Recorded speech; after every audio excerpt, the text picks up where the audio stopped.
रामसू उपमंडल में जम्मू श्रीनगर राष्ट्रीय राजमार्ग के निर्माण कार्य के दौरान हुई कटाई से 2 मकानों को नुकसान पहुंचा है। भूस्खलन से करीब 20 से 25 अन्य घरों को भी खतरा पैदा हो गया है। फिरदौस अहमद नामक व्यक्ति का नया घर पूरी तरह से तबाह हो गया है। उपमंडल प्रशासन रामसू ने पीड़ितों को नजदीकी स्कूल में स्थानांतरित कर दिया है और आसपास के इलाकों में अलर्ट जारी कर दिया है। स्थानीय लोगों और जनप्रतिनिधियों ने प्रशासन से वैकल्पिक जमीन उपलब्ध कराने की अपील की है।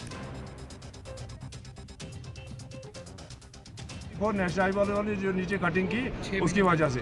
अच्छा, हाँ, ये 5-6 महीने उन्होंने कटिंग की, बस वो ये रास्ता स्टार्ट। उन्होंने दीवार बंदी उसमें नहीं की। दीवार वो पहले आरसीसी कंक्रीट थी, उन्होंने लगाई थी पहले बीकन वालों ने, तो वो उससे बिल्कुल सेफ थे हम फर्स्ट क्लास। मगर अब इन्होंने वो ऐसे पत्थरों की दीवार दी और उसकी वजह से जनाब वो बिल्कुल ही खत्म हो गया। कितना एक नुकसान हुआ है आपका? नुकसान तो 5-6 घर तो जमीन भी खत्म हो गई, घर भी हम इस वक्त स्कूल में रह रहे हैं।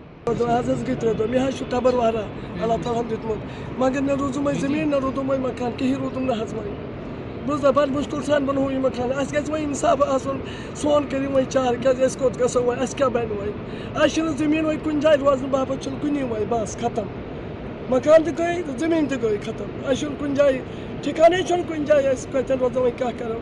एडमिनिस्ट्रेशन से मेरी गुजारिश है कि ये बच्चे ये मेरी माँ ये मेरे भाई जाएंगे कहाँ?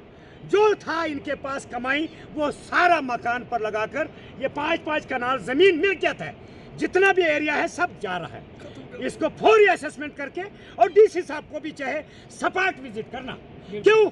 हमें कोई लेना देना नहीं है बिहार की कंपनियों से, गुजरात की कंपनियों से। हमारे पास आप हेड हो, आप यहाँ के चीफ मिनिस्टर हो, आपके लोग हैं ये।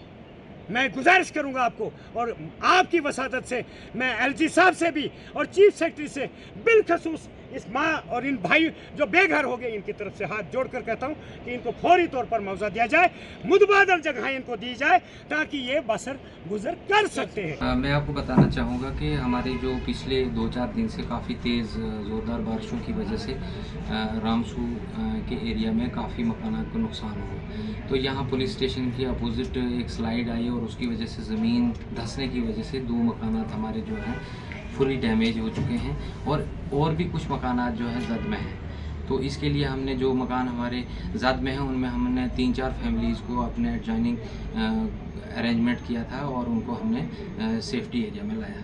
तो अभी भी हम उस एरिया को मॉनिटर कर रहे हैं। अगर उसमें ज़्यादा कुछ मामला बनते हैं तो हम हायर अथॉरिटीज़ को भी और इमीडिएट जो हमने यहाँ पर सेफ्टी मेजर्स लेने होंगे तो हम लेंगे।